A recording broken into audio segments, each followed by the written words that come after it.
1934 Fagel. Yeah.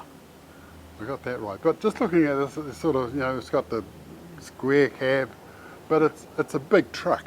Yeah. I don't know what size the engine is. What does it say? 150 horsepower. 150 horsepower in 1934. What I like about this, Rick, is this little blind arrangement up here. Obviously, you can pull a wire in the cab there and add a bit more heat to the engine. Yep. But in our time, we just had little buttons there. You just put a canvas over it.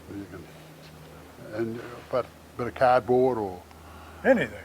But this is pre the louvers. Remember the trucks come with the louvers? Yep. They got automatic louvers now. Yeah, they do. Yeah, just whatever the heat's required, the truck thinks for itself. You just got to steer it. Yeah.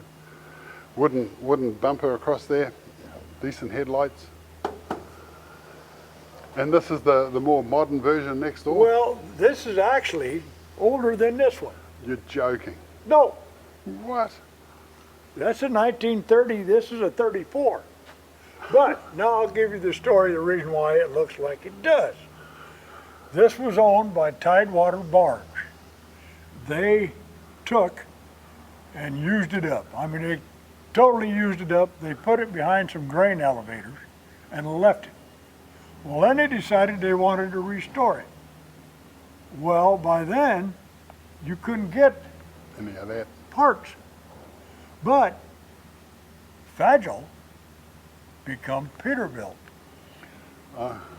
So the early Peterbilt parts are right there. That's how they had to restore it, with early Peterbilt parts. That's the reason why it looks newer than that. So how did it become Peterbilt? Well, let me think on that a minute. The Fagel brothers were going broke back then. And a timber tycoon from the Pacific Northwest wanted logging trucks built his way. So he went down there and he got all he could get out of receivership. They went into receivership on these trucks. He took everything back to Seattle and said, I'm building these trucks, I'm putting my name on them. His last name was Peterman. That's where Peterbilt come from. Right. Because he was building them. So Peterbilt has a reputation in New Zealand anyway of being the sort of like the Rolls Royce or the top of the range of truck. Nowadays they're all the same. Oh, okay. So at this time you could put whatever engine you wanted in it, whatever diff ratios you wanted in it, whatever gearbox, you could just, and he would build it, a bit like Kenworth. Yeah. Whatever you want, we'll make. Yeah. And it'll have our name on. But it's interesting that this is the predecessor of Peterbilt.